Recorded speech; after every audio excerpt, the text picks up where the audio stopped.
In this video, I'll show you how to create two simple bar charts in Excel. The first one's gonna be a simple static bar chart, but the second one's gonna be an interactive bar chart. So here are the timestamps if you want to follow along, and let's get into it. I'm gonna use a dataset on nutrition facts for Starbucks products. I'm gonna put the link in the description below so you can follow along if you want. Now, before I show you what kind of bar charts I'll be making, I'm gonna first create a simple pivot table because it makes it a lot easier to create the visuals. So I'm gonna do Control A, go to the insert ribbon, and then click on pivot table over here, and make sure that the whole table and range, that the whole data is selected inside.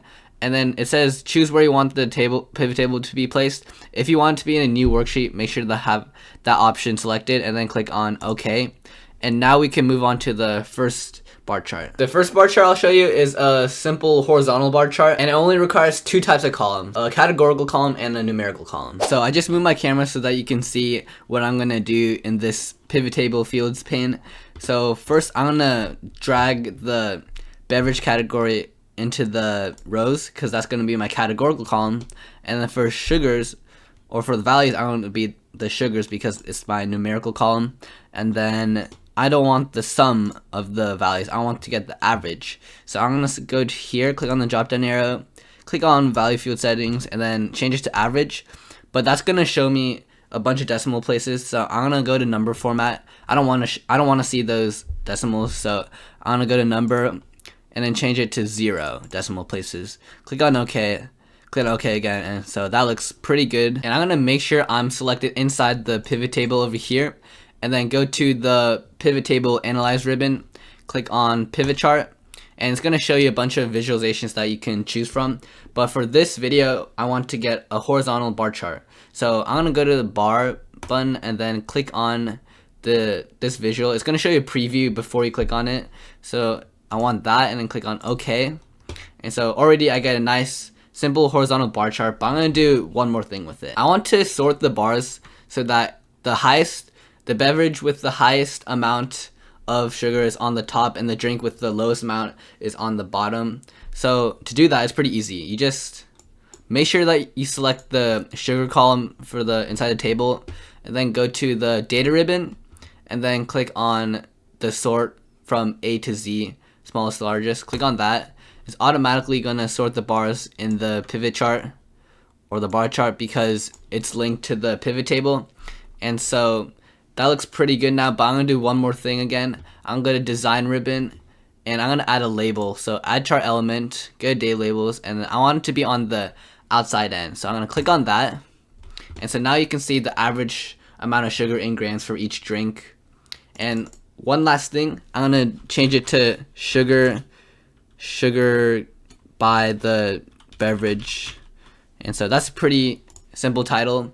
And just by looking at this bar chart, I can tell that the Frappuccino, one of the Frappuccinos, has the highest amount of sugar, around an average of 57 grams of sugar, which is a lot. And so now we're gonna move on to the last type of chart. Now the final type of chart I'll show you is the histogram, and this won't require us to use a pivot table, so I'm just gonna be inside the main data sheet. So I'm just gonna highlight the whole sugar column by going to column L and then clicking on that letter, and that's gonna highlight the whole column.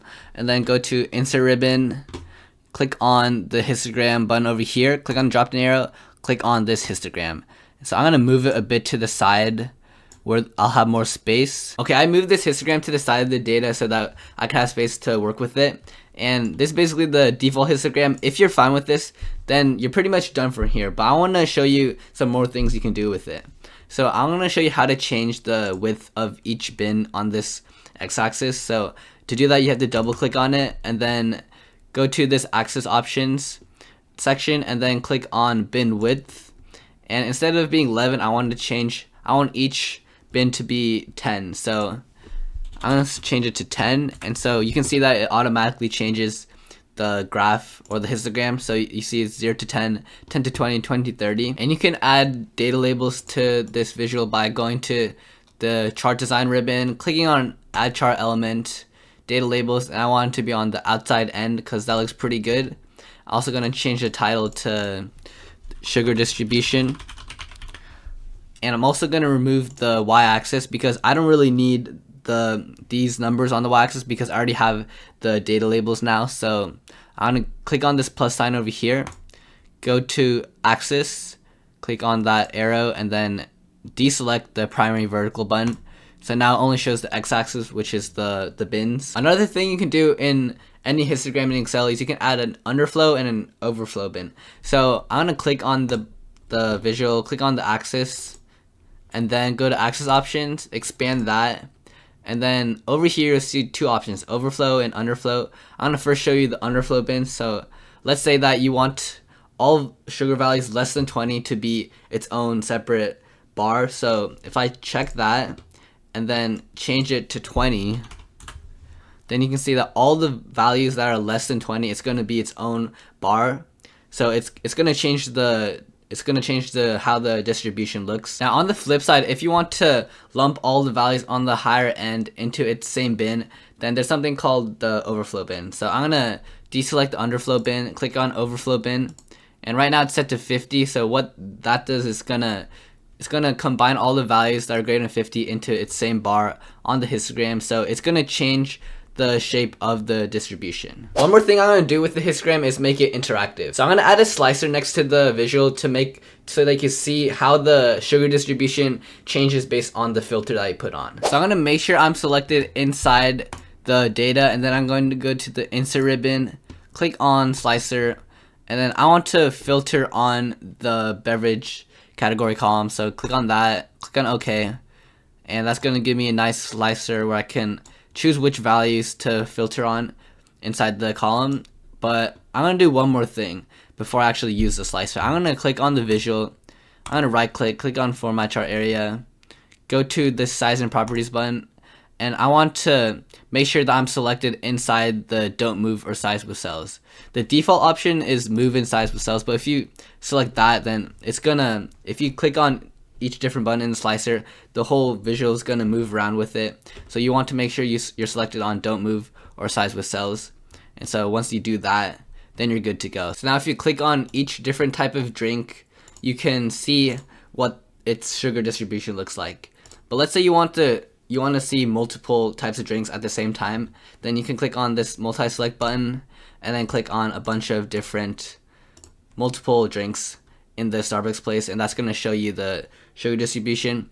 But if you don't want that, you change your mind, then just click on this clear filter button and then deselect the multi-select, and now you can only select one drink at a time. Alright, hopefully you learned something new, and make sure to apply what you've learned into your own data sets, because that's how you're going to get better at using Excel. And there's a lot more than just creating bar charts. So if you want to learn how to create another type of visual, make sure to check out this video over here. It's going to show you how to create a donut chart. So hopefully I see you there, and thanks for watching.